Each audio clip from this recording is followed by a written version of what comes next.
Pak Dahrial, ada pertanyaan di chat, saya Ya, bacakan. silakan langsung jawab. Baik. Pak, bagaimana tentang ruh yang pernah bertemu di Lauh Mahfudz? Berarti diciptakan sebelum tubuh dan jiwa kan, Pak? Ya, itu sumbernya dari mana? Ada ruh bertemu di Lauh Mahfudz. Saya tidak pernah mendengar informasi itu, ya. Kalau kita lihat atau kita baca dalam Al-Quran, maka ruh itu ya ditiupkan pada saat penciptaan. Itu kalau ruh. Kalau jiwa itu disebut munculnya adalah pada saat badan ditiupi ruh, kemudian muncullah fungsi jiwa. Sehingga jiwa itu adalah derivasi dari ruh yang masuk ke badan. Nah, ada sebagian orang yang mempersepsi ketika jiwa diminta bersyahadat, itu disebut sebagai alam arwah.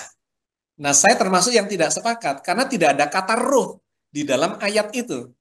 Wa id akhadha rabbuka min bani adama min zuhurihim dzurriyyatahum wa ashhadahum ala anfusihim alastu birabbikum.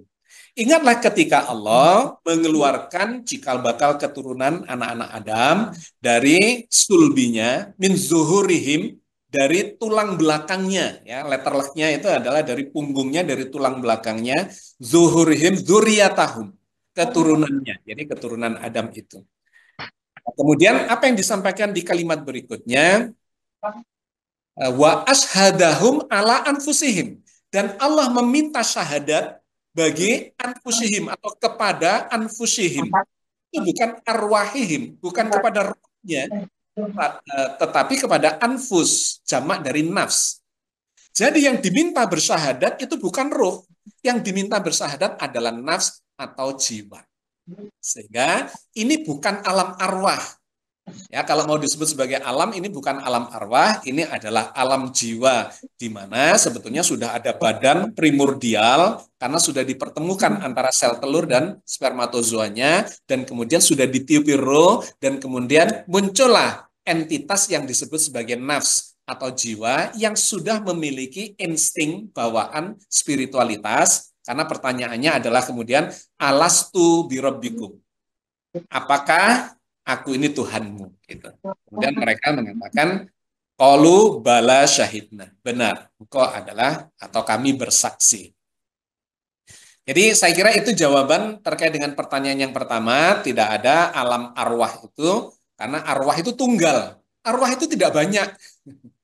Ya, ini salah kaprahnya, sebagian menganggap bahwa ada alam arwah jumlahnya banyak, nanti arwah si A, arwah si B, arwah si C yang sudah teridentifikasi A, B, C, D-nya, dia adalah orang ini, orang itu, dan seterusnya, dimasukkan ke badan. Bukan begitu di dalam Al-Quran.